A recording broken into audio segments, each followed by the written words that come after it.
बातमी संतोष देशमुख हत्या प्रकरणासंदर्भात भाजप आमदार सुरेश धस आज मुख्यमंत्र्यांची भेट घेत आहेत। बीडच्या आष्टी इथून ते मुंबईकडे रवाना झालेत। राज्याचे मुख्यमंत्री देवेंद्र फडणवीस यांची ते भेट घेणार आहेत। आरोपीच्या अटकेसंदर्भात मुख्यमंत्र्यांशी चर्चा करतील।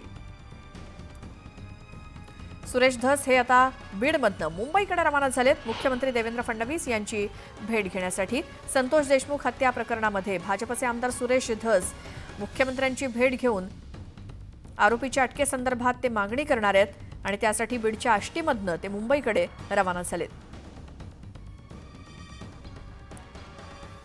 आमचे प्रतिनिधी सुरेश जाधव आपल्या सोबत आहेत।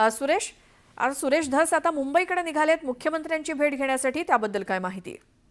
भाजप आमदार सुरेश धस यांनी संतोष देशमुख हत्या प्रकरणात सुरुवातीपासूनच सभागृहामध्ये ज्या पद्धतीने मांडणी केली आणि या प्रकरणाचा ते पाठपुरावा करत आहेत आणि त्यानंतर आता तब्बल 22 दिवस झाले। 22 दिवसानंतर हे अद्याप काही आरोपी अटक नाहीत। त्या संदर्भामध्ये मुख्यमंत्र्यांना जाऊन भेट घेणार आहे असं देखील सुरेश धस यांनी सांगितलेले। विशेष म्हणजे आपण या जर घटनाक्रम पाहिला तर काल धनंजय मुंडे यांनी देखील अतिथीगृहावरती जाऊन मुख्यमंत्री देवेंद्र फडणवीस यांची भेट घेतली होती।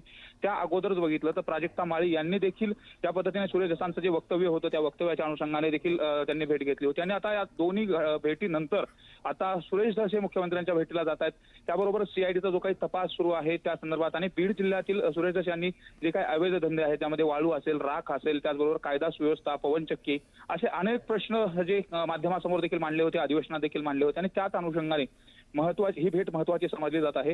त्याचबरोबर धनंजय मुंडे यांच्या राजीनाम्याच्या संदर्भात देखील राजकीय वर्तुळातून खूप मोठ्या प्रमाणात मागणी केली होती, विरोधकांकडून देखील मागणी केली जात होती। पालकमंत्री पदाचा देखील निर्णय आहे आणि या सगळ्यांच्या पार्श्वभूमीवर आज सुरेश धस भेट घेत आहेत, त्यामुळे या भेटीला अत्यंत महत्व आहे आणि सुरेश धस आणि देवेंद्र फडणवीस यांच्या मुख्यमंत्री देवेंद्र फडणवीस यांच्यामध्ये काय चर्चा होते हे देखील पाहणं महत्वाचं ठरणार आहे। सुरेश, धन्यवाद या माहितीसाठी।